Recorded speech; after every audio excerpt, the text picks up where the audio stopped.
ఈరోజు క్రైస్తవ్యం అంతా యేసుక్రీస్తుల వారు పుట్టారు, యేసుక్రీస్తుల వారు పుట్టారు అనడం వలన యేసుక్రీస్తుల వారి చరిత్ర కేవలం 2020 సంవత్సరాల నుంచే ప్రారంభం అయిందని ఈ సమాజం పొరబడుతుంది. కనుక క్రీస్తును నమ్మిన వారుగా ఒక అతిశయం మనకుంది ఈరోజు. ఏంటా అతిశయం అంటే, సృష్టిని కలిగించిన సృష్టికర్త దగ్గరకు మాత్రం క్రైస్తవులు మాత్రమే వచ్చారు.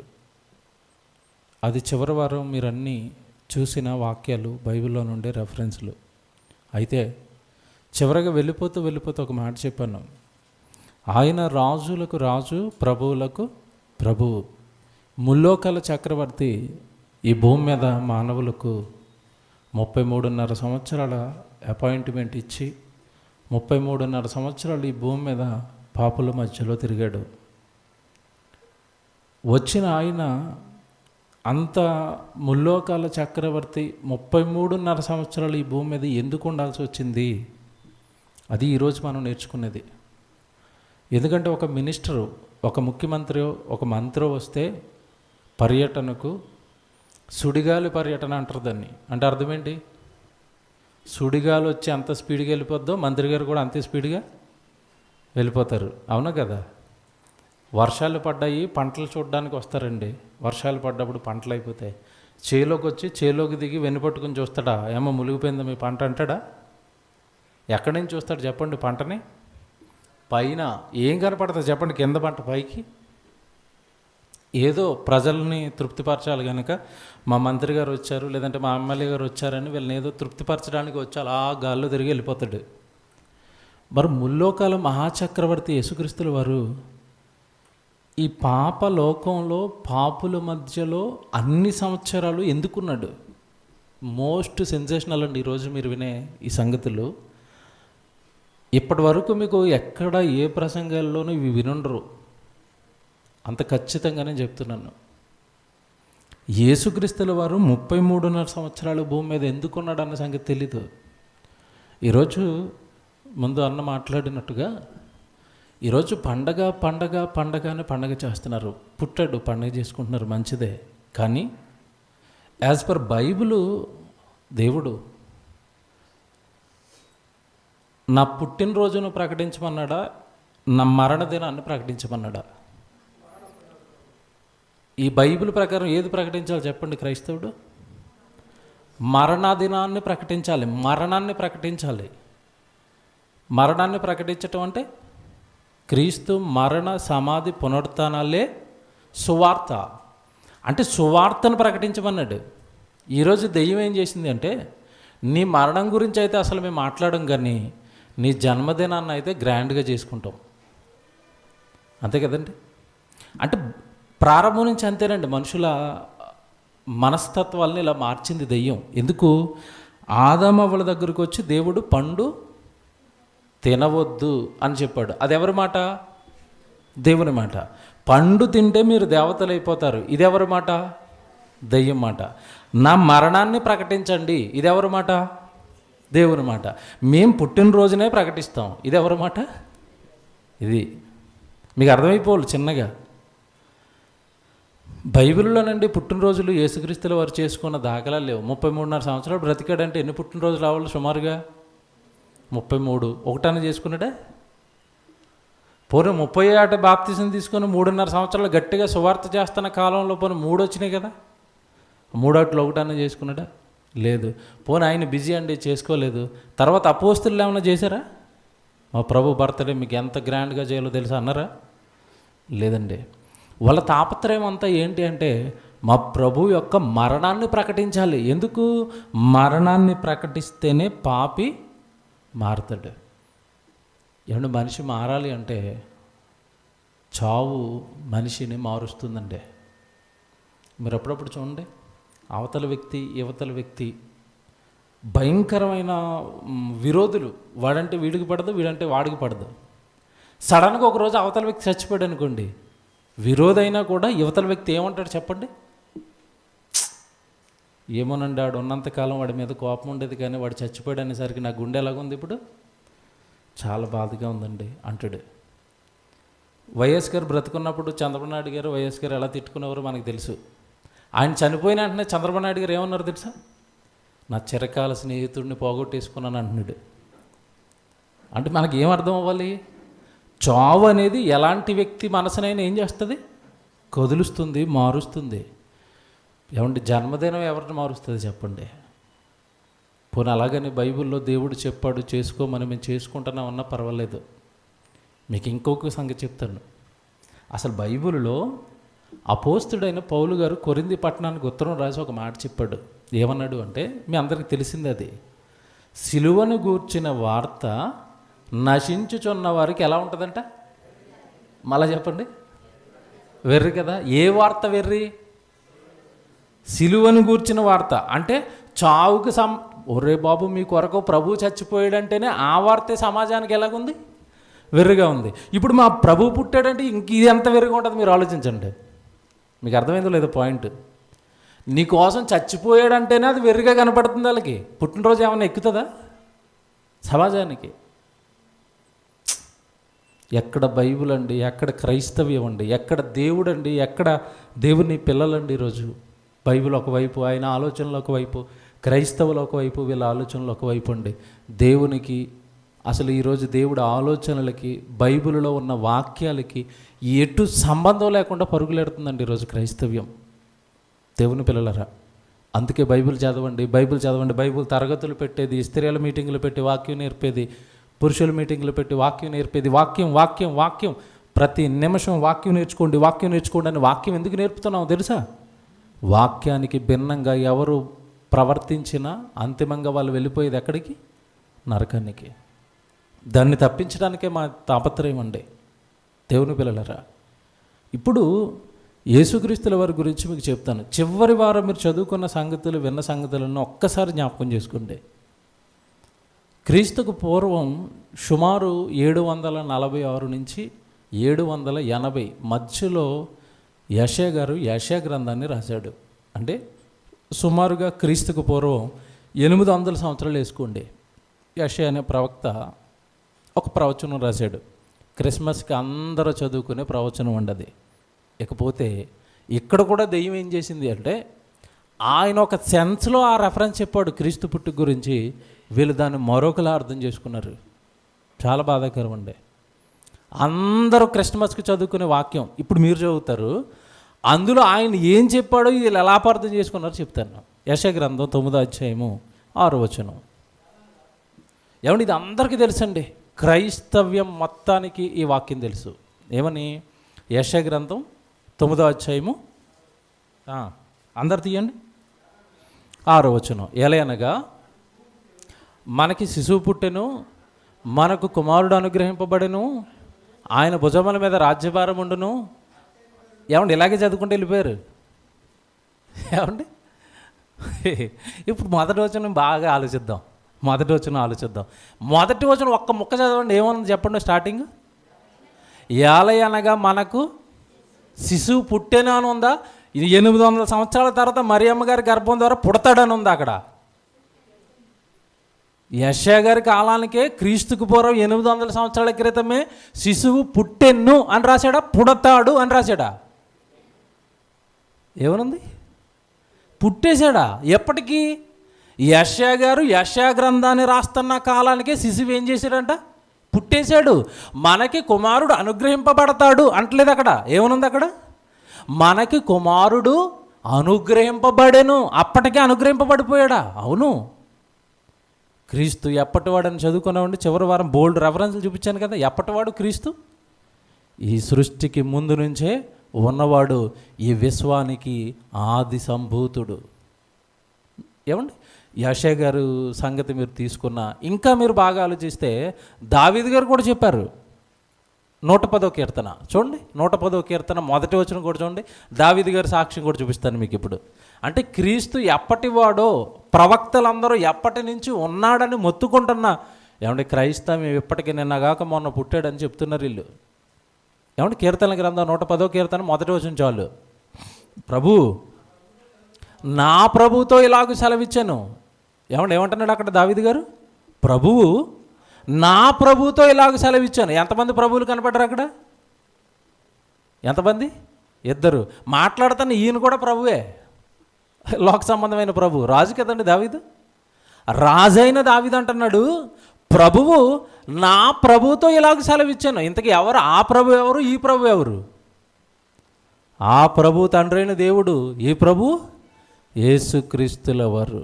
ప్రభువు నా ప్రభుతో ఇలాగ సెలవిస్తున్నాడు. వాక్యాలు చూడండి, ఎన్ని చోట్ల ఎంతమంది భక్తులు ముందుగానే క్రీస్తును కనిపెట్టేశారండి, ముందుగానే క్రీస్తు గురించి మాట్లాడేస్తున్నారండి. దేవుని పిల్లలారా, ఇలా బైబిల్ అంతా తెరచి మనం చూస్తున్నప్పుడు క్రీస్తు జన్మ గురించి ప్రవక్తలందరికీ ఒక రకమైన బలమైన నమ్మకం, బలమైన ఆధారాలు, ఏమంటే బలమైన విశ్వాసం వాళ్ళకు ఉంది. మా ప్రభు పుట్టున్నాడు ఆల్రెడీ పరలోకంలో, ఆయనే యేసు ప్రభు పరలోకంలో ముందుగానే ఉన్నాడు. యోహాను సువార్త 1వ అధ్యాయము 1వ వచనం అదేనండి. యోహాను గారు అక్కడి నుంచి ఎత్తుకున్నాడు, ఏమని? ఆది యందు వాక్యం ఉండెను, వాక్యము దేవుని వద్ద ఉండెను, వాక్యము దేవుడై ఉండెను. ఈ వాక్యంలో కూడా మనకి ఏం తెలుస్తుందంటే, అక్కడ వాక్యం అనగానే ఎవరు? మళ్ళీ 14వ వచనంలో ఉంటుంది, ఆ వాక్యమే శరీరధారి అయి కృపాసత్య సంపూర్ణుడిగా మన మధ్య నివసించాను. ఎవరా వాక్యం? యేసుక్రీస్తుల వారు. ఎప్పటి నుంచి ఉన్నాడని రాయబడి ఉంది అక్కడ కూడా, ఆది యందు అని ఉంటుంది. ఆది యందు వాక్యము దేవుని వద్ద ఉందంట. అంటే యేసుక్రీస్తుల వారు వాక్యంగా ఆది నుండే తండ్రి అయిన దేవుని దగ్గర ఉన్నారు. మీరు ఇదంతా జ్ఞాపకం పెట్టుకోండి. తండ్రి దగ్గర ప్రారంభం నుంచే ఉన్న యేసుక్రీస్తుల వారు చాలా బిజీ కదండి. ఈ లోకాన్ని చూసుకోవాలి, పైన ఉన్న పరలోకాన్ని చూసుకోవాలి, కింద భూమి కింద ఉన్న పాతాళ లోకాన్ని చూడాలి. ఈ ముల్లోకాల చక్రవర్తి 33.5 సంవత్సరాలు భూమి మీద ఎందుకున్నాడు అంటే, బాగా వినండి ఇక్కడ నుంచి, ఆయన తప్ప భూమి మీద ఎవ్వరు చేయలేని కొన్ని పనులున్నాయి. ఆ పనులు చేయడానికి ఆయనకి పట్టిన కాలం 33.5 సంవత్సరాలు. మళ్ళీ చెప్తున్నాను, చివరి ముగిస్తూ కూడా నేను కొన్ని చెప్పాను. ఒక ఉదాహరణ చెప్పాను, ఏమని? అమరావతి నిర్మాణానికి ఎవరు వచ్చారు? మోడీ గారు వచ్చారు. మోడీ గారు రాకమునుపు పేపర్లన్నీ ఏం చెప్పాయి? వస్తున్నాడు ఆయన పట్టుకొస్తున్నాడు అని చెప్పారు. ఏం పట్టుకొచ్చాడు? ఒక చెంబు నిండా నీళ్ళు, అంతంత మట్టి బ్యాగ్ కొట్టి. అంటే ఏమి తేలేదు ఆయన వస్తున్నాడు అని. ఏమండి, ప్రధానమంత్రి గారు రాకమునుపు చాలామంది వచ్చి వెళ్ళిపోతూ ఉంటారు అమరావతికి. ఎవరి గురించి అయినా మాట్లాడుకున్నారా? మాట్లాడుకోలేదు. ఆయన గురించి ఎందుకు మాట్లాడుకున్నారంటే, ఆయన చేతిలో అధికారం అనేది ఉంది. ఇప్పుడు యేసుక్రీస్తుల వారు ఏకంగా 1 సంవత్సరం కాదు, 2 సంవత్సరాలు కాదు, 33.5 సంవత్సరాలు పరలోకంలో ఉన్న కన్న తండ్రిని విడిచిపెట్టి ఈ లోకంలో ఎందుకున్నాడు అసలు? మీకు సంగతి చెప్పనండి, సృష్టి ప్రారంభం నుంచి వీళ్ళిద్దరూ కలిసి ఉన్నారండి, యేసుప్రభు తండ్రి. మీకు తెలుసు కదా చరిత్ర అంతా. విశ్వాన్ని ఆయన కడుతున్నప్పుడు పక్కనే ప్రధాన శిల్పిగా ఉండి యేసుక్రీస్తుల వారు ఆ కార్యక్రమాలన్నీ చేశారు. ఆ తర్వాత మనుషులు పుడుతున్నప్పుడు ఈయన పక్కనే ఉన్నాడు. దేవుడు మనుషులను చేస్తున్నప్పుడు కూడా పక్కనే ఉన్నాడు. ఆ మనుషులు తండ్రి అయిన దేవుడి మీద తిరగబడినప్పుడు కూడా పక్కనే ఉన్నాడు. అంటే తండ్రి ఆనందపడిన క్షణాలు యేసుక్రీస్తుల వారికి తెలుసు, తండ్రి బాధపడిన క్షణాలు కూడా యేసుక్రీస్తుల వారికి తెలుసు. సర్వం తండ్రి అయిన దేవుడు పక్కనే ఉండి చూసొచ్చాడండి. వీళ్ళిద్దరి మధ్యలో అమితమైన ప్రేమానురాగాలు ఉన్నాయండి. తండ్రికి యేసుక్రీస్తుల వారికి మధ్యలో ఉండే ఆ బంధం చాలా బలమైందండి. అందుకే యోహాను సువార్త 17వ అధ్యాయంలో యేసుప్రభు ప్రార్థన చేసుకుంటాడు. ఇక పని అయిపోయింది, ఇక చివరి ఘట్టం సిలువుకి ఎక్కడానికి ముందుగా ప్రార్థన చేసుకుంటున్నాడు. ఆయన ఏమన్నాడు అంటే, తండ్రి, చేయుటకు నీవు నాకు ఇచ్చిన పని భూమి మీద నేను సంపూర్ణంగా నెరవేర్చి నేను నిన్ను మహిమపరిచేశాను అంటాడు 4వ వచనంలో. కింద 5కి వెళ్ళిపోయేసరికి ఒక మాట అంటాడు. అక్కడ ఏమంటాడు తెలుసా? తండ్రి, లోకము పుట్టక మునుపు నీ యొద్ద నాకు ఏ మహిమ ఉండేనో ఆ మహిమతో ఇప్పుడు నీ యొద్ద నన్ను మహిమపరచు అంటాడు. అంటే అర్థం ఏంటి? లోకం పుట్టక మునుపు, వీళ్ళెవ్వరు పుట్టక మునుపు తండ్రి దగ్గర నేనే ఉన్నాను కదా డాడీ నీ దగ్గర. వీళ్ళెవ్వరు లేనప్పుడు నేను పక్కన ఉన్నాను కదా. నువ్వు నేను చాలా ప్రేమానురాగాలతో ఉన్నాం కదా. ఈ లోకానికి వచ్చాను దేవా, నీ పని నిమిత్తం వచ్చాను దేవా, నువ్వు ఇచ్చిన పని అంతా చేసేసాను దేవా. ఏ గ్రామానికి తిరగమంటే ఆ గ్రామానికి తిరిగాను, ఎవరికి వాక్యం చెప్పమంటే వాళ్ళకి వాక్యం చెప్పాను, నువ్వు ఎవరిని బాగు చేయమంటే వాళ్ళని బాగు చేశాను, నా పని చేసేసాను. కనుక ముందు నీ దగ్గర, నేను ఈ లోకానికి రాకమునుపు నీ దగ్గర నాకు ఎలాంటి ప్రేమానురాగాలు ఉన్నాయో అవి కాస్త తిరిగి మళ్ళీ నాకు ఏంటండి అది అసలు. అక్కడ ఒక క్షణం మీరు ఆగి యేసుక్రీస్తుల వారి మనసు ఆలోచించండి. తండ్రిని విడిచిపెట్టి కొంతకాలం ఇక్కడ ఉన్న ఆయన తండ్రి మీద ఎంత బెంగ పెట్టుకున్నాడు, తండ్రి మీద ఎలాంటి రిక్వెస్ట్ పెట్టుకున్నాడు చూడండి. డాడీ, ఈ లోకానికి రాకమునుపు నువ్వు నన్ను చాలా ప్రేమించావు కదా, నీ యొద్ద నాకు చాలా మహిమ ఉంది కదా, నువ్వు నన్ను చాలా నమ్మావు కదా, అవన్నీ తిరిగి మరలా నాకు ఇచ్చేయాలి. మొదటివి పాతవన్నీ నాకు మరలా ఇచ్చేయాలి. ఎందుకంటే నువ్వు చెప్పింది చెప్పినట్టుగా చేశాను. ఈ లోకానికి వచ్చి తప్పేం చేయలేదు, నేను పాపం చేయలేదు. నీ ఇష్టం నీ ఇష్టం నీ ఇష్టం అని బ్రతికానే తప్ప ఈ లోకంలో నాకంటూ నేను నా ఇష్టాలు ఏమీ నెరవేర్చుకోలేదు దేవా. కాబట్టి ఆ ముందు ఏదైతే ప్రేమ ఉందో అది నాకు ఇచ్చేయని అడుగుతున్నాడంటే, అది నేను చదివిన రోజు, నాకు అర్థమైన రోజు, నేను నిజంగానండి మనసంతా ఒక విషాదంలోకి నా మనసు వెళ్ళిపోయిందండి. ఎందుకంటే విడిచిపెట్టి లోకంలో 33.5 సంవత్సరాలు ఉన్న మహానుభావుడు పనంతా చేసిన తర్వాత నిజంగా మరలా అవన్నీ జ్ఞాపకం వచ్చి బాధపడుతూ తండ్రిని అడుగుతున్న సందర్భం ఉండదు. ఆ 17వ అధ్యాయం అంతా మీరు చదవండి. తండ్రితో మాట్లాడుకుంటున్నాడు అండి. ఎంత బాధేస్తో తెలుసండి అది అంతా కరెక్ట్గా మీరు చదివితే. అంటే యేసుక్రీస్తుల వారికి తండ్రి అయిన దేవునికి మధ్యలో ఉండే ప్రేమానురాగాలు అనేవి అక్కడ మనకు అర్థమవుతాయంటే, విడిచి ఉండలేక దేవుడు మాట్లాడుతున్న మాటలు అవి. అయితే ఈ లోకానికి వచ్చిన ఆయన ఉన్న ఈ 33.5 సంవత్సరాల కాలంలో చాలా పెద్ద పెద్ద కార్యక్రమాలు పెట్టుకుని లోకానికి వచ్చాడు. వచ్చినవి ఆయన చేసినవి ఆయన తప్ప ఎవ్వరు చేయలేరు. ఈవెన్ ప్రవక్తలు కూడా అవి చేయలేరు. యేసుక్రీస్తుల వారు మాత్రమే చేయాల్సిన కొన్ని పనులు ఉన్నాయి భూమి మీద. అవి పనులు పెట్టుకుని లోకానికి వచ్చాడు. ఏంట పనులు అంటే, మొట్టమొదటిది మనకి ఏం తెలియాలి అంటే, తండ్రి అయిన దేవునిని ఈ లోకానికి పరిచయం చేయాలి. మొదటిది ఎందుకు? తండ్రి అయిన దేవుడి మనసు వాక్యమైతే ఆ వాక్యం ధర్మశాస్త్ర రూపంలో అప్పటికి ఎవరి దగ్గర ఉంది? ఇశ్రాయేలు దగ్గర ఉంది. మరి ఇశ్రాయేలు దగ్గర వాక్యం ఉంటే, ఇశ్రాయేలు దగ్గర దేవుడి మాటలుంటే వాళ్ళకేమైనా దేవుడు బాగా అర్థమయ్యాడు అంటే వాళ్ళకి ఏమీ అర్థం కాలేదండి. వాళ్ళు ఒక మాటలో చెప్పాలి అంటే, ఆత్మైన తండ్రి అయిన దేవుడిని ఆత్మగా పూజించాల్సిన వాళ్ళే విగ్రహారాధన వైపు వెళ్ళిపోయారు. అంటే లోకానికి తండ్రి ఎలా ఉంటాడో తెలీదు, తండ్రి ఏం చేస్తాడో తెలీదు, తండ్రి ఏం మాట్లాడుతున్నాడో తెలీదు. ఇవన్నీ పోసగుచ్చినట్టుగా తండ్రి అయిన దేవుని గురించి లోకానికి చెప్పాలి. యోహాను సువార్త 1వ అధ్యాయము 18వ వచనం చూడండి. యోహాను సువార్త 1వ అధ్యాయము 18వ వచనం. యోహాను సువార్త 1వ అధ్యాయము 18వ వచనం. ఎవడైనను ఎప్పుడైనాను దేవుణ్ణి చూడలేదు, తండ్రి రొమ్మున ఉన్న అద్వితీయ కుమారుడే ఆయనను బయలుపరిచాడు. ఏమండి, ఈ వాక్యం క్రైస్తవ్యానికి షాక్ కొట్టిద్దండి. ఎందుకు అంటే, ఎవడైనాను ఎప్పుడైనాను తండ్రిని ఏం చేయలేదు అంటున్నాడు ఆయన, అక్కడ చూడలేదు అన్నాడు. అందరికీ ఇక్కడే క్వశ్చన్ మార్క్ అడిగిపోయండి. చివరికి ప్రభు మాటను కూడా పక్కకు తోవేశారు. ప్రభు అలాగే చెప్తాడండి, అబ్రహాం చూడలేదా? ప్రభు అలాగే చెప్తాడండి, మోసే చూడలేదా అంటున్నారు. ఏమంటే మనం మాత్రమే చెప్పామండి ఈ రహస్యాలన్నీ, మనం మాత్రమే చెప్పామండి ఈ వాక్యాలకి భావాలన్నీ. మోసే చూసింది, అబ్రహాము చూసింది, చివరికి ఆదాము చూసింది, అందరూ చూసింది, అందరూ మాట్లాడింది ఎవరితో చెప్పండి? దేవదూతలతో. ఎవరు కూడా ఎప్పుడు తండ్రిని చూడలేదు, కనీసం ఆయన స్వరం కూడా ఎవరు వినలేదు. అది మీకు 5వ అధ్యాయంలో చెప్తాడు. ఇది 1వ అధ్యాయం కదా. 5వ అధ్యాయం 37, 38, 39కి వెళ్ళేసరికి ఎవడైనాను ఎప్పుడైనాను ఆయన చూడలేదు, కనీసం ఆయన స్వరం కూడా వినలేదు. 37 చూడండి 5వ అధ్యాయంలో ఇదే యోహానులో 37 అండి, 5:37 చదువుతున్నారు. మరియు నన్ను పంపిన తండ్రియే నన్ను గూర్చి సాక్ష్యం ఇస్తున్నాడు, మీరు ఏ కాలమందైనాను చూసారా ఆయన స్వరం వెళ్ళలేదన్నాడు. అంటే ఇప్పుడు అబ్రహాంతో మాట్లాడింది ఎవరు? దేవదూత. మోషేతో మాట్లాడింది ఎవరు? దేవదూత. దేవదూత అనడానికి కూడా ఆధారాలు ఉన్నాయి కదా. మళ్ళీ అది వేరే సబ్జెక్టు, మళ్ళీ పెద్దగా అయిపోద్ది మనకి. అది మీరు వినున్నారు ఆల్రెడీ. ఓకే, కాబట్టి దేవుడి స్వరం తెలియదు ఎవరికి, దేవుడు ఎలా ఉంటాడో తెలియదు ఈ ప్రపంచానికి. ఇవన్నీ చెప్పడానికి యేసుక్రీస్తుల వారి లోకానికి వచ్చాడు. వచ్చిన వెంటనే ఆయన పలికిన మాట తెలుసు మనకి. ఈ 4వ అధ్యాయంలో అంటాడు, ఇదే యోహాను సువార్త 4వ అధ్యాయంలోనే, దేవుడు ఆత్మ గనుక ఆయన ఆరాధించేవారు ఆత్మతోనూ సత్యముతోనూ ఆరాధించాలి. అంటే మీరు అనుకుంటున్నట్టుగా దేవుడు రూపం ఎలాగుంటుందో అని పొరపడతారేమో.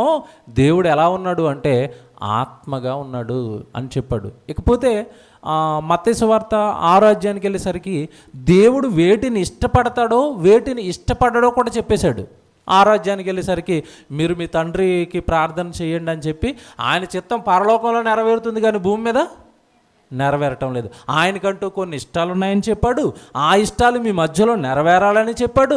అవి పరలోకంలో నెరవేరుతున్నాయి తప్ప మీ మధ్యలో అవి ఇష్టాలు అనేవి నెరవేరటం లేదు. ఏమంటే చివరిలో ఒక పెద్ద ప్రశ్న అడుగుతాను, మీరు ఇవన్నీ జాగ్రత్తగా వినాలి. తండ్రిని గూర్చి ఈ లోకానికి పరిచయం చేయడానికి వచ్చిన యేసుక్రీస్తుల వారు తండ్రికి ఏది ఇష్టమో చెప్తున్నాడు, ఏది ఇష్టం లేదో కూడా చెప్తున్నాడు. నెంబర్ 1 అంటే తండ్రి మనసును ఈ లోకానికి చెప్పాలి. ఆయనకి మీరంటే చాలా ఇష్టం అని చెప్పాడు. ఎక్కడ? దేవుడు లోకమును ఎంతో ప్రేమించేశాడు అని చెప్పాడు. యేసుప్రభు సాక్షాత్తు నోటొచ్చిన మాట ఏంటి?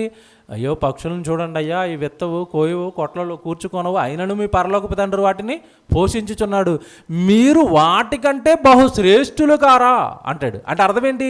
మీ డాడీకి మీరు పక్షుల కంటే చాలా గొప్పవాళ్ళు, ఇష్టమైన వాళ్ళు అని చెప్తున్నాడు.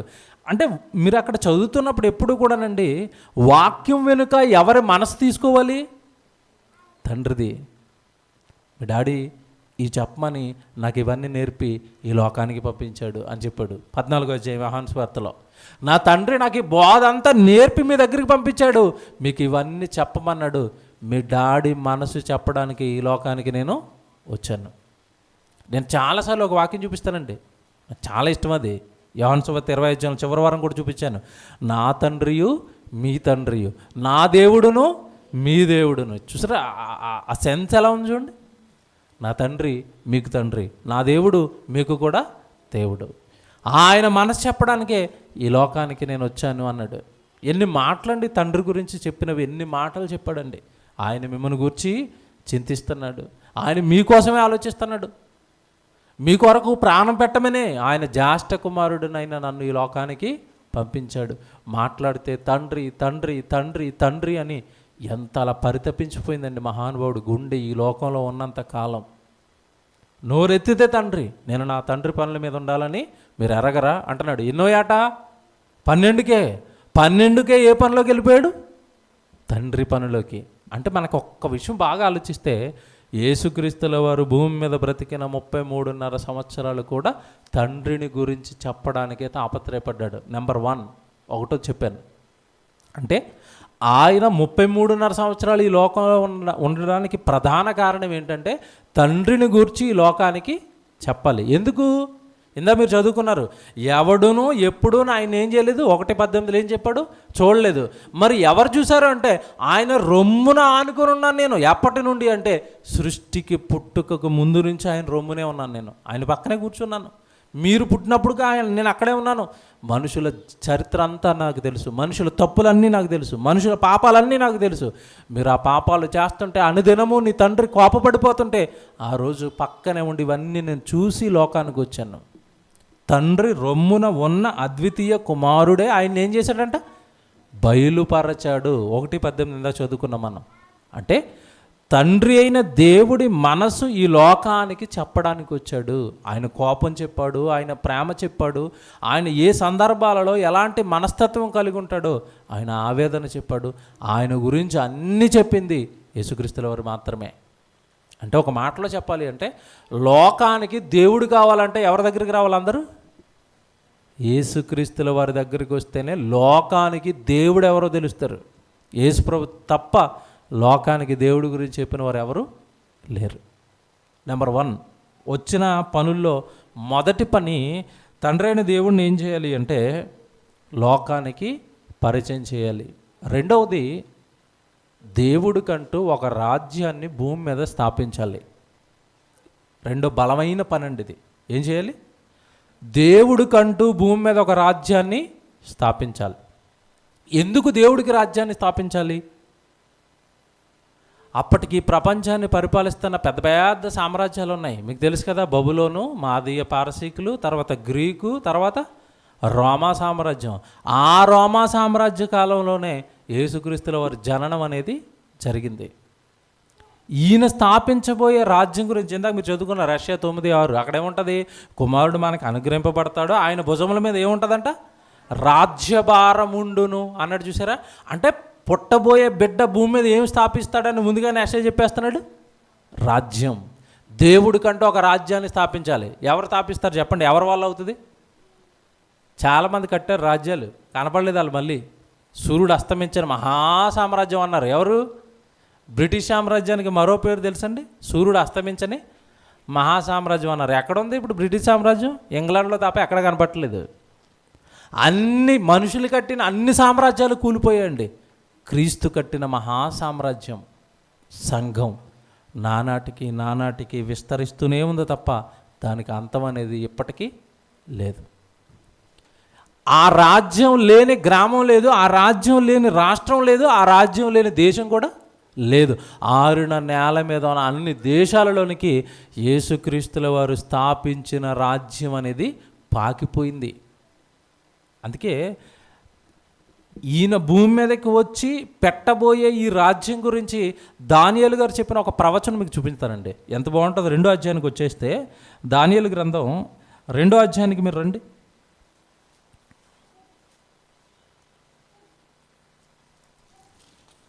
44 చూద్దాం. మీరు 35 నుంచి చదివితే మీకు బాగా అర్థమవుతాయి అన్నీ. 35 నుంచి మీరు చదువుకోండి. 44 చదువుతున్నాను డైరెక్ట్గా. 35 నుంచి చదివితే మీకు అన్నీ అర్థమవుతాయి. 44 చదువుతున్నాను చివరిగా. ఆ రాజుల కాలంలో పరలోకమందున్న దేవుడు ఒక రాజ్యమును స్థాపించును. అందరు చూస్తున్నారు బైబిల్? దానియేలు గ్రంథం 2వ అధ్యాయము 44వ వచనం, పేజ్ నెంబరు 733. అందరూ చూడాల్సిన వాక్యం అండి ఇది. 733. దేవుడు ఈ ప్రపంచాన్ని పరిపాలించిన బబులోను కానివ్వండి, మాదీయ పారసీకులు కానివ్వండి, గ్రీకు కానివ్వండి, రోమా కానివ్వండి, ఈ 4 సామ్రాజ్యాలు చెప్పాడు. వాటి అంతము చెప్పాడు. ఆ అంతము అయిపోయే చివరిలో దేవుడు ఒక రాజ్యాన్ని స్థాపిస్తాడని చెప్తున్నాడు ఇక్కడ. ఏమంటే చదువుతున్నాను.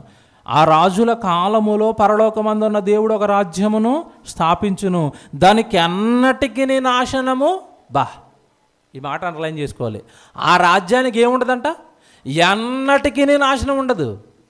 ఎన్నటికీ నాశనం ఉండదు. బబులోను నాశనం అయిపోయిందా? అయిపోయింది. అలెగ్జాండర్ ది గ్రేట్ అన్నారు. ఏ సామ్రాజ్యం? గ్రీకు. కనపడలేదు కదా మళ్ళీ చరిత్రలో ఆయన అలెగ్జాండర్ ది గ్రేట్ అని చెప్పుకోవడమే తప్ప రాజ్యం ఎక్కడ లేదు. ఇప్పుడు ఉందా? ఏ రాజ్యం లేదండి. అన్ని రాజ్యాలు అంతరించిపోయాయి. కానీ ఒక రాజ్యానికి ఏముండదంట? ఎప్పటికీ అంతం ఉండదంట. మీకు డౌట్ రావాలి ఇప్పుడు. ఏంటా డౌటు? నిజమేనా? మరి ఆ రాజ్యాలు భూమి మీద కొద్ది కాలం ఉన్నాయి, వెళ్ళిపోయినాయి. ఇప్పుడు మరి ఈ క్రీస్తు సామ్రాజ్యం కూడా ఎక్కడుంది? ఇప్పుడు భూమి మీదే ఉంది. మరి యేసుక్రీస్తులో 2వ రాకడ వస్తే భూమి ఏమైపోద్ది? అంతమైపోద్ది. అప్పుడు మరి ఈ రాజ్యం పోతుంది కదా. మరి ఎప్పటికైనా అంతం ఉండదు అన్నాడు ఏంటి? బాగా ఆలోచించాలి. యేసుక్రీస్తుల వారు వచ్చిన 2వ రాకడలో ఏం చెప్పాడు? భూమి మీద ఉన్న ఈ రాజ్యాన్ని తీసుకెళ్ళి ఎక్కడికి వెళ్ళిపేస్తానన్నాడు? మళ్ళీ పరలోకంలో తండ్రికి అప్పగించేస్తానన్నాడు. అంటే మన రాజ్యం ఎంత గొప్పదంటే భూమి లేకపోయినా ఉండే రాజ్యం ఇది. ఏ రాజ్యం? క్రీస్తు సామ్రాజ్యం. ఇప్పుడు భూమి మీద మనుషులు కట్టిన సామ్రాజ్యాలు దేనికి పరిమితమైనవి చెప్పండి? భూభాగాన్ని పరిపాలించే రాజ్యాలు అవి. కానీ క్రీస్తు సామ్రాజ్యం, అందుకేనండి ఏమండి యేసుప్రభు మాటలు అంతు చిక్కవండి. పిలాతు ముందు నుంచున్నప్పుడు నువ్వు రాజువా అంటే ఏమన్నాడు? ప్రస్తుతానికి నేను రాజుని కాదు బాబా, 2వ వస్తాను అన్నాడా? నీవు అన్నట్టు నేను రాజునే. నా రాజ్యము ఈ లోక సంబంధమైనది. నేను రాజునే, నాకు రాజ్యం ఉంది. కానీ నా రాజ్యం ఈ లోక సంబంధమైనది కాదు. ఎవ్వడికి కనపడని పెద్ద సామ్రాజ్యం అది. ఎవ్వడికి కనపడని సింహాసనం, ఎవ్వడికి కనపడని సైన్యం, ఎవ్వడికి కనపడని కిరీటాలు, ఎవ్వరికి కనపడని ఆయుధాలు అన్నీ మా దగ్గర ఉన్నాయా? ఒకసారి చెప్పానండి క్రీస్తు సామ్రాజ్యం గురించి 3 పాటలు మాట్లాడాను నేను. అందులో ఈ సైన్యం గురించి, ఆయుధాల గురించి అంతా వివరణ ఇచ్చుకుంటూ వచ్చాను. ప్రపంచానికి కనబడని క్రీస్తు మహాసామ్రాజ్యం అండి ఇది.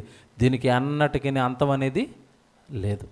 అంటే మీకు ఒకటి అర్థం అవ్వాలి, యేసుక్రీస్తుల వారి రాకలో ప్రథమమైనది ఏంటంటే లోకానికి ఫస్ట్ తండ్రి గురించి చెప్పాలి. చెప్పిన వెంటనే ఆయనకంటూ ఒక రాజ్యాన్ని స్థాపించేయాలి. స్థాపించేశాడండి. ఆయన ఉన్న కాలంలోనే స్థాపించేశాడు.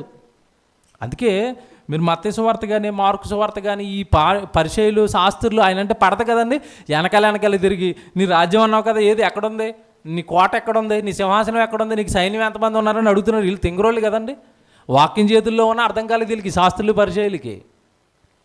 ఏమంటే పదే వెనక పెడుతున్నారు. రాజువా అంటే అవునరా నా రాజ్యం ఆల్రెడీ స్టార్ట్ అయిపోయింది, మీరు గుడ్డోళ్ళు కదా మీకు కనపడదు అన్నాడు. ఏ గుడ్డోళ్ళు మనోనేత్రాలకు గుడ్డిదనం కలగజేసింది వాళ్ళకి. ఎవరు? దెయ్యం. మనోనేత్రాలు అంటే ముందున్న దానిని ఆలోచించలేని గుణం ఆ రోజు శాస్త్రులు పరిచయులండి. ఏమంటే ఈరోజు మనం కూడానండి చక్కగా బైబిల్లో ఉన్న ఈ వాక్యాలు ప్రజల ముందు పెడుతుంటే దేవుడు ఇలా చెప్పాడమ్మా, మీరు ఇలా మారండి, అబద్ధాన్ని నమ్మకండి, ఇది సత్యం అని మనం ఎంత చెప్పినా కదండి కొంతమందికి ఎందుకునండి ఆ లైట్లు ఎలాగో. మీరు ఎన్నైనా చెప్పండి, బైబిల్లో మీరు ఎన్నైనా చూపించండి, మేము నమ్మే అబద్ధాన్నే మేము నమ్ముతాం. ఎందుకంటే మాకు పరలోకం కంటే కింద ఉన్న పాతాళం బాగా ఇష్టం. ఏం చేస్తావు ఇక అలాంటి వాళ్ళ విషయంలో? దేవుడు బైబిల్ ఇలా రాయించాడు, అమ్మ ఇది నమ్మండి అంటే బైబిల్ని కూడా తోసేస్తున్నారండి పక్కకి. దేవుని పిల్లలారా, కనుక యేసుక్రీస్తులు వారు బ్రతుకున్న కాలంలో వాళ్ళు అడుగుతున్న ఒక ప్రశ్న భలే ఉంటుందండి. మత్తయి సువార్త మీరు చూస్తే 12వ అధ్యాయం చూద్దాం. మత్తయి సువార్త 12వ అధ్యాయము 28 చూడండి. మత్తయి సువార్త 12వ అధ్యాయము 28. దేవుని ఆత్మ వలన నేను దెయ్యములు వెలగొట్టుచున్న ఎడలా నిశ్చయముగా దేవుని రాజ్యము మీ వద్దకు వచ్చేసింది, స్టార్ట్ అయిపోయింది మీకు దేవుడి రాజ్యం అంటున్నాడు. నేను దేవుని ఆత్మ వలన ఇదిగో దెయ్యాలను వెలగొడుతున్నాను. ఈ శక్తి దేవుడు నాకు ఇచ్చాడు అంటేనే ఆయనకంటూ ఒక రాజ్యాన్ని భూమి మీద స్థాపించేశాడు. స్టార్ట్ అయిపోయింది దేవుడి రాజ్యం. ఈ రాజ్యంలోనికి నేను కట్టిన ఈ రాజ్యంలోనికి పిల్లలు తండోపతండాలుగా ఈ రాజ్యంలోనికి వచ్చేస్తారు, నా దగ్గరికి వచ్చేస్తారు చాలామంది. దేవుడికంటూ ఒక రాజ్యం స్టార్ట్ అవ్వబోతుంది. దానికి మూలరాయి నేనే.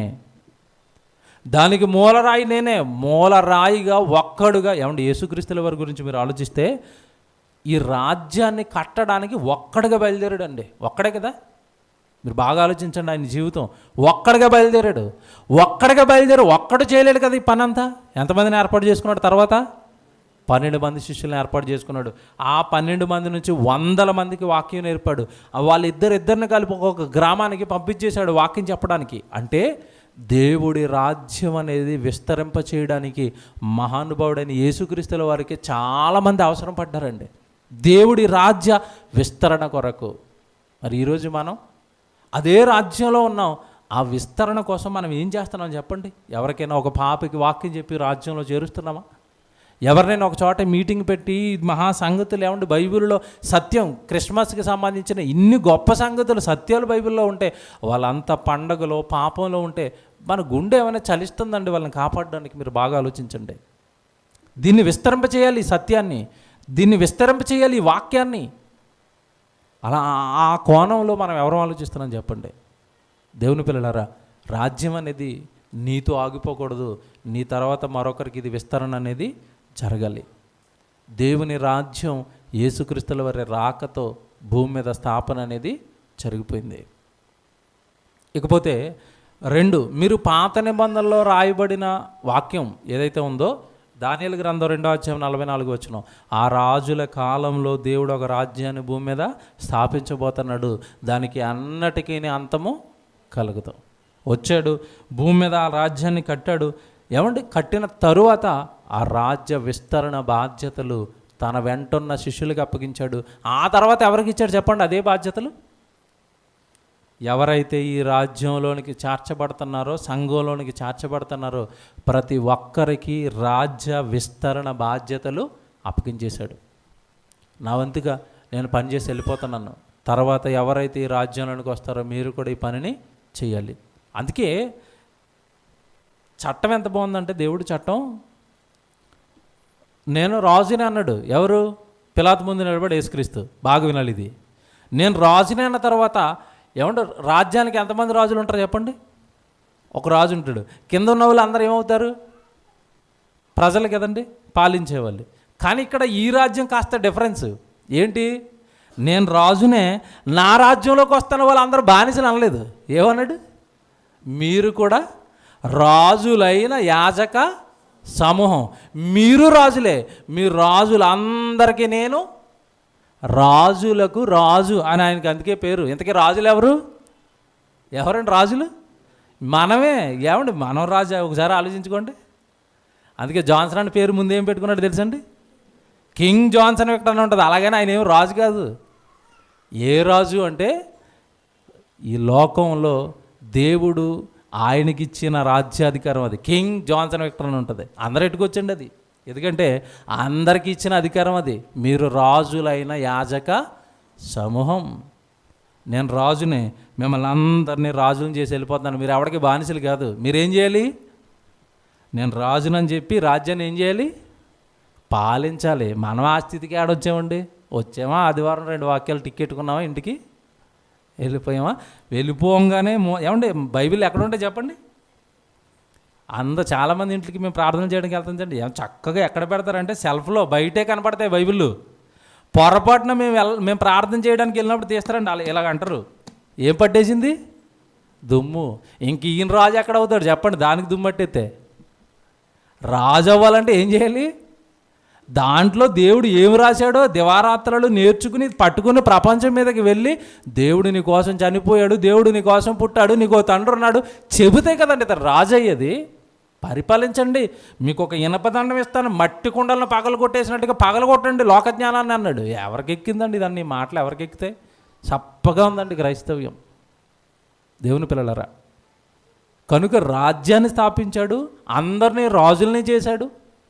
ఇది రెండో కారణం అండి. మీకు ఒకటి అర్థం కావాలి. తండ్రిని గురించి చెప్పాలి అన్నా ఒక్క యేసుక్రీస్తుల వారికి తప్ప అర్హత మరొకరికి లేదు అక్కడ. ఎందుకు? ఆయన పక్కన మొదటి నుంచి ఉన్నవాడు ఎవడు లేడు. ఆయనే చెప్పాలి తండ్రి గురించి. ఇప్పుడు రాజ్యాన్ని స్థాపించాలంటే చిన్న విషయం అండి? చిన్న విషయమా? రాజ్యాన్ని స్థాపించటం అంటే ఆ రోజున్న రోమా గవర్నమెంట్ని ఎదిరించి నేను రాజునని చెప్పి నాకు ఒక రాజ్యం ఉందని చెప్పాలి అంటే ఎంత ధైర్యం ఉండాలి చెప్పండి? మీకు ఇలాగ అర్థం కాదు. ఇప్పుడు మనకు ప్రధానమంత్రి ఎవరు చెప్పండి? మోదీ గారు కదా. మీరు ప్రెస్ మీట్ పెట్టి ఈ దేశానికి నేనే ప్రధానమంత్రిని అనండి, వెంటనే మీరు ఎక్కడికి వెళ్తారు? దేశద్రోహ చట్టం కింద ఎక్కడికి వెళ్ళిపోతారు? అదే యేసుక్రీస్తుల వారు చేస్తున్నారు అక్కడ. నువ్వు రాజు వేటురా, రాజునే నేనే, కానీ నా రాజ్యం ఈ లోక సంబంధమైనది కాదు. ధైర్యం ఉండాలి కదండి. అది రాజ్యాన్ని స్థాపించడానికి ఏముండాలి? ఒక పక్క రాజును అన్నందుకు ఆ రోజు రోమా గవర్నమెంట్ ఇక్కడ వరకు నింపుకుంటే, మరో పక్క ఎప్పుడైతే ఈయన ఈ రాజ్యాన్ని స్థాపించాడో ఇంకొకటికి ఎఫెక్ట్ పడుతుంది. ఎవడికి? సైతాన్ గడికో రాజ్యం ఉంది భూమి మీద. అంటే బాగా వినండి, ఇది రాజ్యాన్ని స్థాపించడం ఒక ఎత్తు అయితే, దేవుడు ఆల్రెడీ సైతాన్ గడికి ఒక రాజ్యం ఉందని చూపించాలి. మీరు ఇక్కడే ఉంటుందండి అది. 26 చూడండి, 26 చూడండి, 26 వచ్చిన ఇది ఇంతకు మరి చదువుకున్నారు కదా, మత్తయి సువార్త 12:26. సాతానును వెళ్ళగొట్టిన ఎడల తనకు తానే విరోధంగా వేరుపడును, అట్లయితే వాని రాజ్యం ఎలాగూ నిలుచును. అబ్బా చెప్పాడు చూడండి. ఆడికేముందని చెప్తున్నాడు భూమి మీద?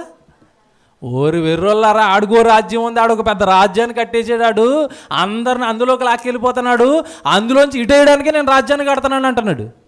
మీకు అర్థమైందా? భూమి మీద ఉన్న రాజులు అందరూ అప్పటికి ఎవరు అండర్లో ఉన్నారు చెప్పండి? సైతాన్ గడు అండర్లో ఉన్నాడు. మొత్తం లోక రాజ్యాలన్నిటినీ మింగేసి ఇదంతా నాదే, ఒకసారి మొక్కితే నీకు ఇస్తానంటున్నాడు. ఎవరిని? యేసు ప్రభుని. అంటే అప్పటికే భూమి మీద ఏముంది చెప్పండి? సైతాన్ రాజ్యం ఉంది. అదే చెప్తున్నాడు అక్కడ. సాతానును వెళ్ళగొట్టిన ఎడల వాని రాజ్యము ఎలాగూ నిలుచున్నాం. సాతాను రాజ్యం గురించి మాట్లాడాలంటే భలే ఉంటుందండి పాఠం. సాతాను రాజ్యంలో వాడికి అధికారులు ఉన్నారు, వాడికి బోధకులు ఉన్నారు, వాడికి బోల్డైన అద్భుతాలు సూచక్రియలు చేసేవాళ్ళు ఉన్నారు ఆడి గ్యాంగ్లో కూడా. ఇది సైతాను రాజ్యం ఇదంతా. క్రైస్తవులకు అర్థం కాదు. ఎవరు బైబిల్ పెట్టుకున్నా, ఎవరు తెలబాట్లు వేసుకున్నా వెళ్ళేమనుకుంటారు అమాయకులు. అయ్యారు 100 అని అంటారు. ఆయన ఏజెంట్ అయినా ఎందుకు? మనం చెప్తున్నా నిజం కాదు, ఇది బైబిల్ చెప్పింది. ఏమని? మీలో అనేక మంది అబద్ధ బోధకులు ఉంటారు. ఎవరు సత్యం చెప్తున్నారో ఎవరు అబద్ధం చెప్తున్నారో బైబిల్ చదివితే కదండి ఈరోజు అమాయకమైన క్రైస్తవ్యానికి అర్థమయ్యేది. సాతానికి ఒక రాజ్యం ఉంది, జాగ్రత్త. సాతానికి ఒక రాజ్యం ఉంది, జాగ్రత్త. నువ్వు దేవుడి రాజ్యంలో ఉన్నావా, సైతాన్ రాజ్యంలో ఉన్నావా? దేవుడి సంఘంలో ఉన్నావా, సాతాను సంఘంలో ఉన్నావా?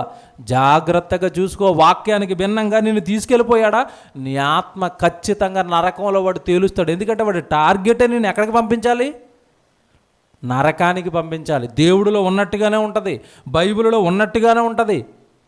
అన్ని వాక్యానికి భిన్నం, వాక్యానికి భిన్నమైన ఆచారాలు సంఘం నిండా నింపేసండి. ఈరోజు దేవుడి సంఘాలను కాస్త వాడికి ఆలయాలుగా మార్చేసుకున్నాడండి. ఎక్కడ వాక్యం లేదు, ఎక్కడ వాక్యం చెప్పట్లేదండి. ఆరాధనలు, గెంతులు, సాక్ష్యాలు, ఏమంటే గంటల తరబడి ప్రార్థనలు. ఇంకా నీకు దేవుడు మనసు ఎప్పుడు అర్థం అవ్వాలి? వాక్యం చెప్పకపోతే, వాక్యం వినకపోతే. వచ్చేదే ఆదివారం గంట, ఆ గంటలో నువ్వు ప్రార్థనలని, సాక్ష్యాలని, ఏమంటే డ్యాన్సులని, గెంతులని గడిపేస్తే నువ్వు ఎలాగో ఇంట్లో బైబిల్ చదవు. వచ్చిన గంట సేపట్లో ఈ ప్రోగ్రాంలన్నీ సంఘంలో నింపేస్తే నీకు దేవుడు వాక్యం ఎప్పుడు రావాలి? నీకు దేవుడు ఎప్పుడు తెలియాలి? సంఘాలు ఇలా బాధాకరం అండి. రాత్రి మీటింగ్కి వెళ్ళే ఉండే 1 గంట అయింది మీటింగ్ అయ్యేసరికి. ఏమంటే రాత్రి అక్కడ 1 గంటకి మేము బయలుదేరితే ఈ హైదరాబాద్ కాలేజ్ ముందు రాత్రి బండి ఆగేసరికి 4:30. ఎన్ని గంటలకు వచ్చారు తెలుసండి భక్తులు మీటింగ్కి? 10:30కే. మనకి ఆ 10:30కి మీటింగ్ అయిపోద్ది. ఇక్కడ 10:30కి వచ్చారండి. నెమ్మదిగా తినేసి పాస్టర్ గారు 9 గంటల నుంచి మైకిచ్చుకున్నాడు. ఆరాధన ఆరాధన అంటున్నాడు, పాటలు అంటున్నాడు. హైదరాబాద్ నుంచి సేవకులు వచ్చేసి రెండో మొర్రో అని మొత్తుకుంటున్నాడండి. నువ్వు ఎన్నైనా మొత్తుకో, మేము ఎప్పుడు వస్తాం? 10:30కి తినేసి శుభ్రంగా 2 తాళాలు పట్టుకుని వస్తారు. ఇలాగ టింగు టింగు టింగు. మనకి ఎన్ని గంటల వరకు కొట్టమని కొడతారు. ఇక వాక్యం వినరండి, వాక్యం వినరు. వాక్యం అనేసరికి తాళాలు కింద పడిపోతాయి. ఏమంటే కప్పుకొని వస్తారు. చలి కదండి, ఇదిలా నెత్తి మీద వేస్తున్నారు. వింటున్నాడో తెలియట్లేదు, లోపల నిద్రపోతున్నాడో తెలియట్లేదు. దారుణం అండి ఈరోజు పరిస్థితులు. ఎవ్వరికి వాక్యం ఎక్కనవట్లేదండి. సైతాను వాక్యం ఎక్కనవట్లేదండి. వాక్యం అనేసరికి నిద్ర, వాక్యం అనేసరికి అలసట. జోకులైన ఎంతసేపు అయినా ఉంటారండి, పాటలు పాడిన ఎంతసేపు అయినా పాడతారు, ప్రార్థన అనేది ఎంతసేపు అయినా ఉంటారండి. మహానుభావుడు భూమి మీద ఉన్న కాలంలో ఆయనకున్న ఎంత బిజీ షెడ్యూల్, ఈ లోకానికి వచ్చి పెద్ద పెద్ద పనులు ఆయన చేయకుండా. ఏమంటే మీకు సంగతి చెప్తాను. ఇప్పుడు నేను కొన్ని పనులు చెప్తానంటే చివరికి ప్రసంగాన్ని ముగించేసరికి అందులో ఆయన ఒక్క పని చేయడం మిస్ అయిపోయినా ఈరోజు అసలు మనకి సంఘం ఉండకపోయింది తెలుసా? రాజ్యాన్ని కట్టలేదు అనుకోండి, ఆయన సంఘాన్ని కట్టలేదు అనుకోండి, మీరు నేను ఎక్కడ ఉంటాం చెప్పండి? ఇప్పుడు ఎక్కడ ఉంటాం? మీ ఏమండి అక్కోళ్ళు అందరూ వంట చేసుకుంటూ ఉంటారు, మనం అంతా ఎక్కడో రోడ్ల మీద తిరుగుతూ ఉంటాం. అంతే కదా? క్రీస్తు ప్రాణం ఇచ్చి సంఘాన్ని కట్టాడు కనుక ఈరోజు సంఘంగా ఆయన సామ్రాజ్యంలోనికి వచ్చి ఆయన ఆరాధిస్తూ ఆయన మాటలు చదువుకుంటున్నాం. ఈరోజు ఈ సంఘం అనే సిస్టాన్ని ఆయన స్టార్ట్ చేయకపోతే మన పరిస్థితి ఏంటి చెప్పండి? సంఘాన్ని స్థాపించాడు భూమి మీద. రెండోది. మూడోదండి, ఇది కూడా పెద్దదే. పాపులను రక్షించాలి. ఇది చిన్నదా? ఆయన తప్ప ఇంకెవరైనా చేయగలరా? మీరు బాగా ఆలోచించండి. పాపులను ఎవరైనా రక్షించగలరా? ఎవరి వలన కాదు. ఎందుకంటే పాపులను రక్షించాలంటే ముందు ఇతను పరిశుద్ధుడై ఉండాలి, ఇతని రక్తం పవిత్రమైన రక్తం అయి ఉండాలి.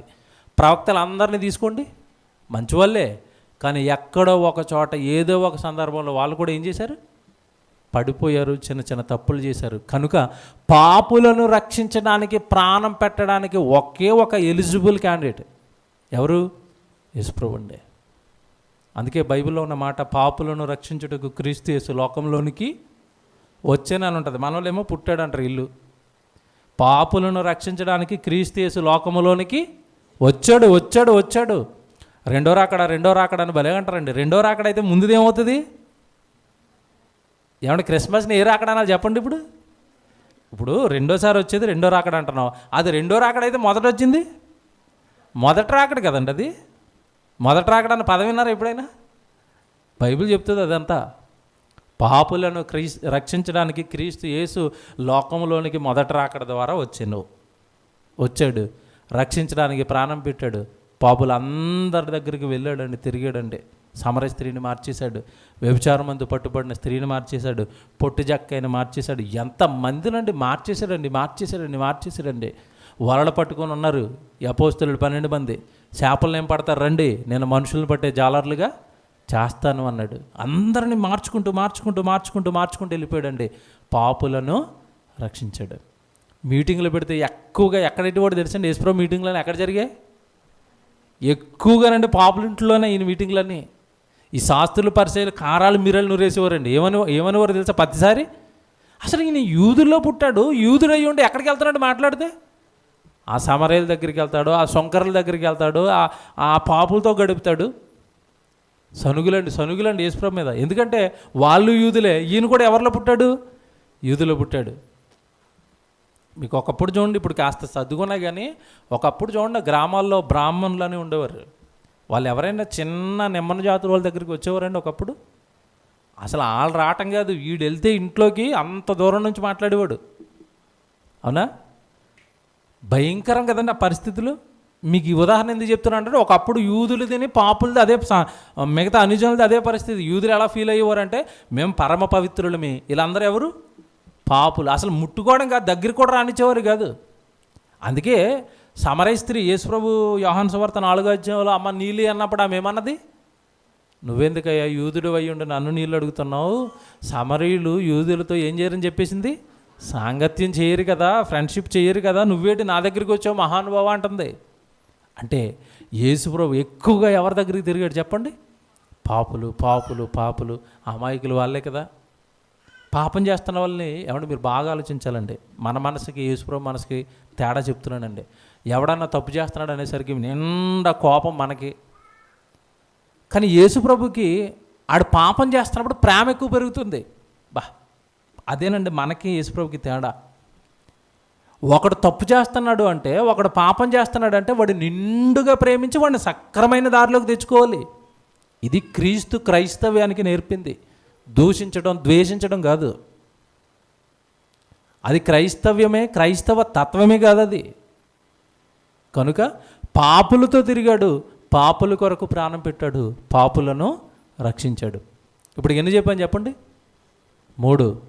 తండ్రిని గురించి చెప్పాలి, తర్వాత రాజ్యాన్ని స్థాపించాలి, రాజ్యాన్ని స్థాపించిన తర్వాత రాజ్యంలోనికి పాపులను రక్షించి చేర్చాలి. 3 కదా. 4వది ఇది చాలా ఇంపార్టెంట్ అండి. అప్పటికి మోషే గారి ద్వారా ధర్మశాస్త్రం అనేది వచ్చింది. ఎవరికి వచ్చింది? ఇశ్రాయేలుకి వచ్చింది. ధర్మశాస్త్రం అనేది ఇశ్రాయేలుకి వస్తే అప్పటికి దేవుడు అనే ఆయన ఇశ్రాయేలుకి మాత్రమే ఉన్నాడు తప్ప అన్యజనులకి దేవుడు లేడు. మళ్ళీ చెప్తున్నాను, యేసుక్రీస్తుల వారు ఈ లోకంలో 2020 సంవత్సరాల క్రితం అడుగుపెట్టే సమయానికి సృష్టికర్త ఎవరి దగ్గర ఉన్నాడు? యెహోవా తండ్రి. ఎవరికి తెలుసు? ఇశ్రాయేలుకి మాత్రమే తెలుసు, అన్యజనులకు తెలుసా? తెలియదు. మరి ఇప్పుడు యేసుక్రీస్తుల వారు రాకపోతే అన్యజనులకు దేవునిలోకి ఎంట్రీ అనేదే లేదు. అన్యజనులు అంటే మీకు అర్థం కాదు, మనమే. భారతదేశంలో పుట్టిన వాళ్ళంతా ఎవరు? అన్యజనులు. యూదులు, ఇశ్రాయేలు అంటే అక్కడ యాకోబు గర్భాన్ని పుట్టిన 12 గోత్రాల వారు మాత్రమే ఇశ్రాయేలు. వాళ్ళకి మాత్రమే ధర్మశాస్త్రం, వాళ్ళకి మాత్రమే దేవుడు. మరి అన్యజనులకు దేవుడు లేడు. మరి అన్యజనులను దేవుని వైపు చేర్చాల్సింది ఎవరు? యేసుప్రభువే. అందుకేనండి ఎక్కువగా ఇందాక మీకు చెప్పాను కదా, ఎక్కువగా ఆయన ఎక్కడ తిరిగేవాడు అంటే అన్యజనుల చుట్టూ, పాపుల చుట్టూ తిరిగేవాడు. ఒక మాట రాయబడి ఉందండి, యెషయా ప్రవచనం చెప్పాడు ఒకటి, అది మీరు చదవండి. 44వ అధ్యాయం అండి యెషయా గ్రంథం, లేదంటే 2వ అధ్యాయం చూద్దాం. యెషయా గ్రంథం 2వ అధ్యాయము 2వ వచనం చూడండి. యెషయా గ్రంథం 2వ అధ్యాయం 2వ వచనం అండి. అంత్యదినములలో పర్వతముల పైన యెహోవా మందిర పర్వతము పర్వత శిఖరమున స్థిరపరచబడిన కొండల కంటే ఎత్తుగా ఎత్తబడును. ఇది సంఘం గురించి చెప్తున్నాడండి. చాలా ఉన్నతమైన శిఖరాల మీద ఉంటుంది దేవుడి యొక్క రాజ్యం. కొండలకి శిఖరాలకు పైకి ఎక్కిపోద్ది. అంత ఉన్నతంగా ఈ లోకానికి దేవుడి రాజ్యం అనేది కనబడుతుంది అన్నాడు. ఆ తర్వాత చూస్తే ప్రవాహము వచ్చినట్టు సమస్త అన్యజనులు దానిలోనికి వచ్చేదరు. ప్రవాహం వచ్చినట్టు సమస్త అన్యజనులు దాంట్లోకి వచ్చేస్తారంట. దేంట్లోకి? సంఘంలోనికి. రావాలి అంటే యేసుక్రీస్తుల వారు బలి అవ్వాలి. అందుకే యేసుక్రీస్తుల వారు అందరికీ ప్రభు అని ఉంటుంది. మీకు తెలుసు కదా వాక్యం. ఎంతమందికి ప్రభు అంటే? అందరికీ ప్రభు. ఈ మాట ఎవరు చెప్పారు? అంతమంది గోళ్ళ మీద చూస్తామండి మాట. ఎవరు చెప్పారు చెప్పండి? అది పేతురు గారు చెప్పారు. ఎందుకు చెప్పాడు చెప్పండి? పేతురు గారు కూడా షాక్ తగిలిన తర్వాత చెప్పాడు ఆ మాట. పేతురు గారిని దర్శనం వచ్చింది. దర్శనం వచ్చి అపవిత్రమైన జంతువులు, పవిత్రమైన జంతువులు అని కొన్ని ఉన్నాయి కదా ఇశ్రాయేలుకి. ఆ అపవిత్రమైన జంతువులు కొన్ని దుప్పట్లో చూపించి ఆయన తిను అంటున్నాడు దర్శనంలో. పేతురు గారు ఏమంటున్నాడు తెలుసా? నేను పుట్టిన నాట నుండి ఎంత పవిత్రంగా ఉన్నాను నీకు తెలుసు కదా ప్రభా, నన్ను ఏట అపవిత్రమైన జంతువులు తినమంటున్నావు అన్నాడు. దర్శనం కట్ అయింది. కట్ అవ్వగానే కొంతమంది పేతురు గారి దగ్గరికి వచ్చారు. ఎక్కడి నుంచి వచ్చారు అంటే, కొర్నేలి అనే అన్ని జనుడి ఇంటి దగ్గర నుంచి కొంతమంది వచ్చి మా గురువుగారు మిమ్మల్ని రమ్మంటున్నారని కబురు పెట్టారు. మీకు ఎలా చెప్పారంటే, మాకు దేవదూత చెప్పింది మిమ్మల్ని తీసుకురమ్మని అంటే అనగానే అప్పుడు అర్థమైందండి పేతురు గారికి. ఏమని? దేవుడు అన్ని జనులు కూడా తన వైపు తీసుకొని వస్తున్నాడు. అప్పుడు వెళ్ళాడు, కొర్నేలికి వాక్యం చెప్పాడు. కొర్నేలి అంటున్న అనేక మందికి వాక్యం చెప్పాడు. వాళ్ళందరినీ రక్షణలోకి తీసుకొచ్చాడు. మీకు ఒకసారి పాఠం చెప్పాను కదండి, కొర్నేలి నేర్పుతున్న పాఠం అని చెప్పాను. మొట్టమొదటి క్రైస్తవుడు అండి క్రీస్తులోనికి ఎంట్రీ ఇచ్చాడు అన్యజనుడు. అలా ఏమంటే కొర్నేలి ద్వారా ప్రారంభమైన అన్యజనుల రాక ఎప్పటికీ అంటే మనం అందరూ అన్యజనులే కదా, వీళ్ళందరూ క్రీస్తులోనికి వస్తున్నారు. నాలుగోది చెప్పాను ఏంటి? అన్యజనులను దేవుడి యొద్దకు నడిపించాలి అంటే యేసుక్రీస్తుల వారు ఈ భూమి మీదకి వస్తేనే తప్ప. అంతకు ముందున్న ప్రవక్తలందరూ ఎవరిలో పుడుతున్నారు చెప్పండి? ప్రవక్తలందరూ ఎవరిలో పుట్టారు? యూదుల్లో నుండి పుడతారు, ఇశ్రాయేల్లో నుండి పుడతారు ప్రవక్తలందరూ. అన్యజనులు ప్రవక్త లేడు. అన్యజనులకు అసలు దేవుడు మాటే లేదు. యేసుక్రీస్తుల వారితో జరిగిందండి. 4. ఇకపోతే 5వది, ఇది కూడా పెద్ద బలమైన కారణం అండి. ఈ పని కూడా యేసుప్రభు చేయాలి, మళ్ళీ ఎవరు చేయలేరు. 5వ కారణం ఏంటంటే, మోషే ద్వారా ధర్మశాస్త్రం వచ్చింది. ఎవరికి? ఇశ్రాయేలుకి. మోషేకు ముందేమో పాపం అనే చెరలో ఉన్నారు. మోషే తర్వాత ఏ చెరలోకి వెళ్ళిపోయారండి వీళ్ళందరూ? ధర్మశాస్త్రం అనే చెరలోకి వెళ్ళిపోయారు. చెరను చెరగా పట్టుకొని పోవటం అనగానే పాఠం చెప్పాను నేను, మీరు విన్నారు, అదంతా యూట్యూబ్లో ఉంది. ఏమండి, ధర్మశాస్త్రానికి ముందేమో పాపం అనే చెరలో ఉన్నారు. మోషే ధర్మశాస్త్రాన్ని ఇచ్చిన తర్వాత ఏది చెరగా మారిపోయింది? మళ్ళీ ధర్మశాస్త్రమే ఒక చెరగా మారిపోయింది. అనగా ధర్మశాస్త్రాన్ని పాటించలేక యూదులందరూ, ఇశ్రాయేలులందరూ ఎలా మిగిలిపోతున్నారు? చివరికి పాపులుగా మిగిలిపోతున్నారు. ఎందుకంటే కఠినమైన ఆజ్ఞలు ఉన్నాయి కదండి, 10 ఆజ్ఞలు పాటించాలి. ఒక్క ఆజ్ఞ పాటించకపోయినా మిగతా 9 ఆజ్ఞల విషయంలో వీళ్ళు ఏమైపోతారు? తప్పిపోయిన వాళ్ళు అవుతారు. అలా ఎవరు కూడా దాన్ని పాస్ అవ్వలేకపోతున్నారు. దేన్ని? ధర్మశాస్త్రాన్ని. ఇప్పుడు ఏమంటే ప్రజలని నీతిమంతులుగా తీర్చడానికి వచ్చిన మొదటి ధర్మశాస్త్రమే చివరికి వాళ్ళ మీద భారంగా మారిపోయింది, చెరగా మారిపోయింది. ఇప్పుడు యేసుక్రీస్తుల వారి రాకతో ఆ ధర్మశాస్త్రం అనే చెరలో నుండి ఇశ్రాయేలును కూడా ఏం చేయాలి? విడిపించాలి. అందుకే మీరు మత్తయి సువార్త 5వ అధ్యాయం చదువుతున్నప్పుడు ఆ పాత ధర్మశాస్త్రాన్ని మార్చేస్తున్నాడు, ఎత్తేస్తున్నాడు. ఏమంటాడు? వ్యభిచారం అనగా మీకేం తెలుసు? వ్యభిచారం అనగా పాత నిబంధనలో మీరు ఏమన్నారు? స్త్రీ పురుషులు శరీరాలు కలిస్తేనే వ్యభిచారం కదా పాత చట్ట ప్రకారం. ఎత్తేస్తున్నాడు దాన్ని, కొత్త చట్టం అన్నాడు. ఏంటి ఆ చట్టం? ఒక స్త్రీని మోహపు చూపుతో చూచువాడు అప్పుడే తన హృదయంలో వ్యభిచారం చేస్తున్నాడు. ఇది కొత్త ధర్మశాస్త్రం అన్నాడు. అంతే. నరహత్య చేయవద్దని చెప్పబడిన మాట మీరు విన్నారు కదా. నేను మీతో చెప్పినది ఏమనగా, ఒక సహోదరుడిని వ్యర్థుడు అనేవాడు వాడిని ఏం చేస్తున్నాడు? నరహత్య చేసిన వాడితో సమానం అనేసాడు. అంటే చట్టాలు, ధర్మశాస్త్రాన్ని మార్చేస్తున్నాడు. కంటికి కన్ను, పంటికి పన్ను అని చెప్పబడిన మాట మీరు విన్నారు కదా. ఇప్పుడు నేను మీతో చెప్పింది ఏమనగా, ఎవడైనా మీ కుడి చెంప మీద కొడితే వాడి వైపునకు మీ ఎడమ చెంప కూడా తిప్పండి. కొత్త చట్టం. పాత నిబంధనలో పగ తీర్చుకోవడానికి దేవుడు అవకాశం ఇచ్చాడు, కానీ కొత్త నిబంధనలో పగ తీర్చుట నా పని. లాగేసుకున్నాడు ఆ పనిని. మీరు తీసుకోవద్దు నాయన అన్నాడు. అంటే అన్నీ మారిపోయినాయి. పాత నిబంధనలో ఇశ్రాయేలుకి ఇచ్చిన ఆశీర్వాదాలు వేరు. ఏ ఆశీర్వాదాలు ఇచ్చాడు వాళ్ళకి? ఇల్లు ఇచ్చాడు, పొలాలు ఇచ్చాడు, గొర్రెలు ఇచ్చాడు, పంటలు ఇచ్చాడు, అన్నీ. ఏమన్నా సంతానం ఇచ్చాడు, మంచి అధికారాలు ఇచ్చాడు. ఇవన్నీ పాత నిబంధనల ఆశీర్వాదాలు. కొత్త నిబంధనకు వచ్చేసరికి ఏమన్నాడు ఆశీర్వాదాలు? దేవుడి కొరకు శ్రమ పడటమే ఆశీర్వాదం అన్నాడు. అంతే. అవునా? మరియమ్మ గారి గురించి మాట్లాడిన మాట ఏం మాట చదువుకుంటాం? స్త్రీలలో నీవు ఆశీర్వదింపబడిన దానం అన్నాడు. మరియమ్మ గారికి ఏమన్నా 4 బిల్డింగులు, 5 అపార్ట్మెంట్లు, పెద్ద పెద్ద పొలాలు వచ్చినాయా?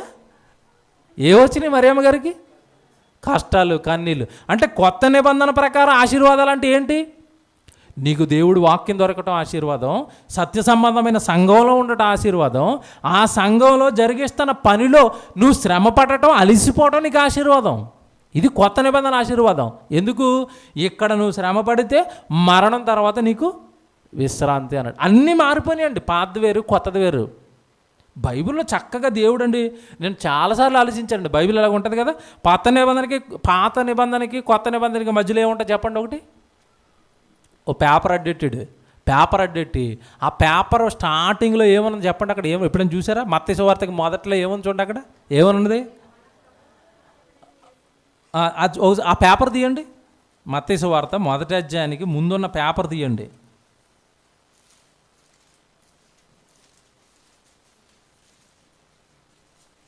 తీసిరా.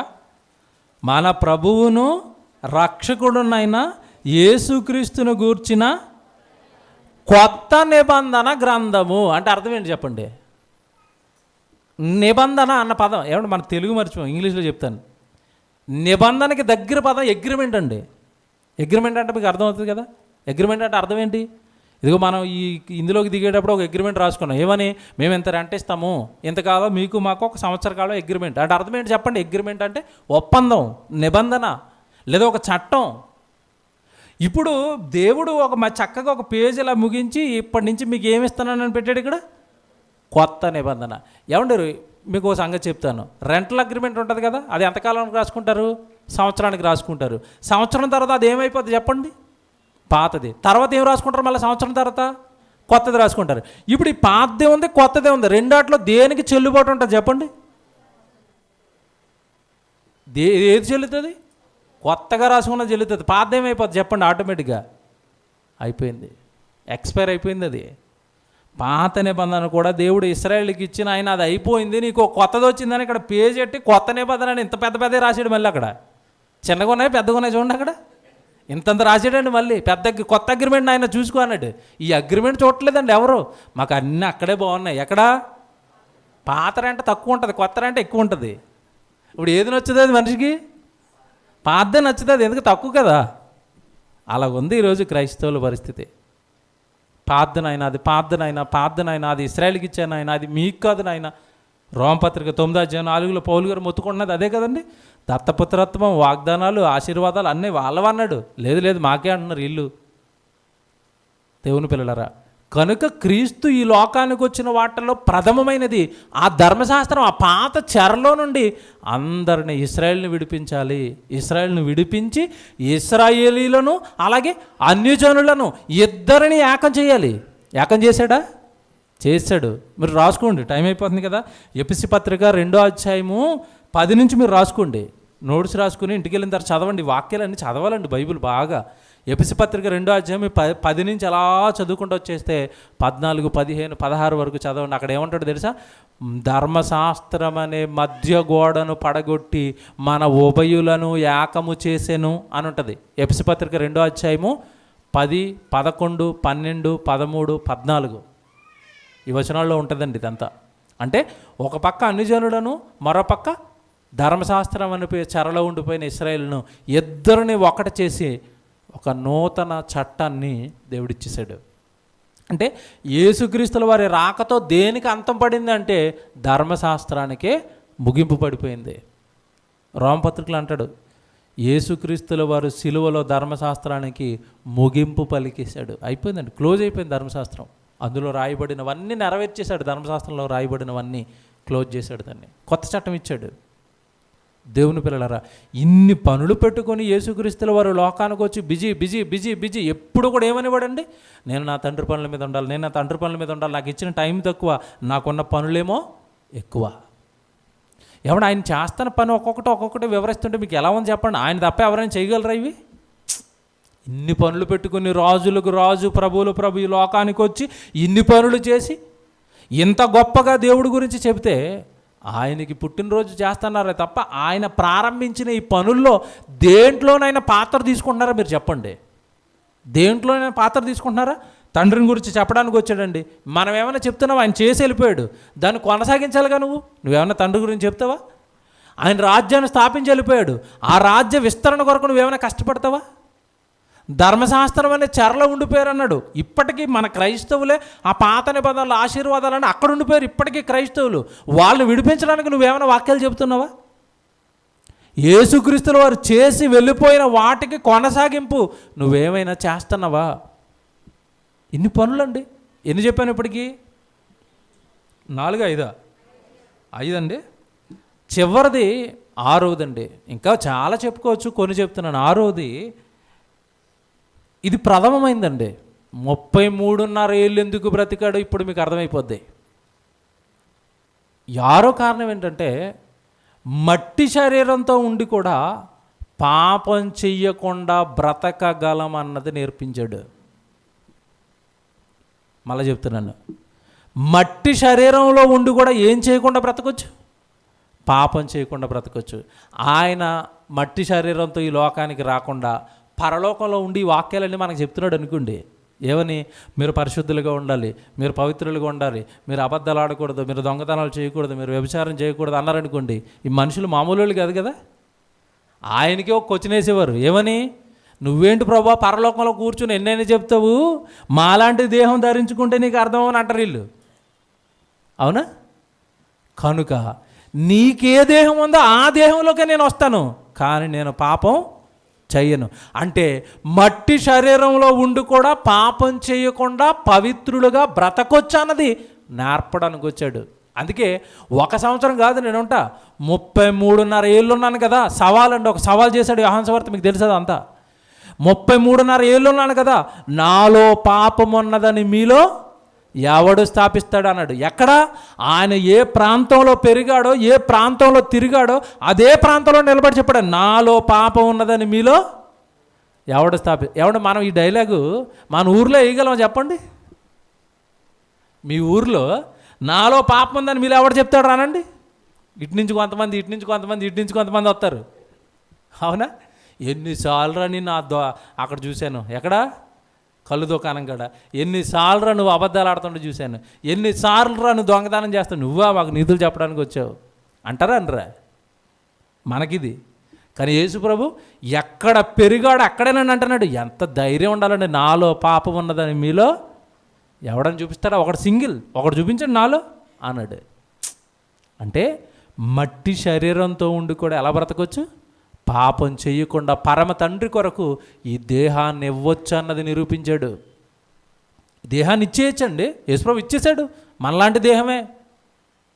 ఎందుకు వచ్చాడు అనేసరికి పౌలు గారు ఒక మంచి వివరణ హెబ్రీ పత్రికలో ఇచ్చారండి. 2వ అధ్యాయం చూడండి, హెబ్రీ పత్రిక 2వ అధ్యాయము, ముగిస్తాను ఇక. హెబ్రీలకు రాసిన పత్రిక 2వ అధ్యాయము 14వ వచనం చూడండి. హెబ్రీ పత్రిక 2వ అధ్యాయము 14వ వచనం అండి. కాబట్టి ఆ పిల్లలు రక్తమాంసములు గలవారైనందున ఆ ప్రకారమే, చూడండి ఆ పిల్లలు ఎలాంటి వాళ్ళంట? రక్తమాంసములు గలవారైనందున ఆ ప్రకారమే అంటున్నాడు. చూడండి, ఆ ప్రకారమే మరణము యొక్క బలము గలవానిని, అనగా అపవాదిని మరణము ద్వారా నశింపచేయుటకును జీవితకాలం అంతయు అన్నాడు. చూడండి, జీవితకాలం అంతయు మరణ భయము చేత దాస్యమునకు లోబడిన వారిని విడిపించుటకును ఆయన కూడా రక్తమాంసములలో పాలివాడయ్యాడు. ఎంత బాగుంది చూడండి. ఎందుకు వచ్చాడంటే ఈ రక్తమాంసాల్లోకి? మరణ భయం చేత పాపం చేసి చచ్చిపోయి నరకానికి సిద్ధపడి పాప భయంతో, మరణ భయంతో కొట్టుమిట్టాడుతున్న ఈ ప్రపంచానికి ఎందుకురా పాపం చేయటం, ఎందుకురా పాపం చేసి ఆ నరకానికి పోవటం అని మరణానికి లోనైన ఆ దాస్యంలో కొట్టుమిట్టాడుతున్న వాళ్ళందరినీ పాపం చెయ్యకుండా రక్తమాంసాలు కలిగిన వాడు కూడా పరిశుద్ధుడిగా జీవించవచ్చు అన్నది నేర్పడి ప్రపంచానికి. ఒక్క యేసు ప్రభు తప్పండి ఇంకెవ్వరు ఏ నరమాత్రుడు కనపడ్డండి పాపము లేనివాడు.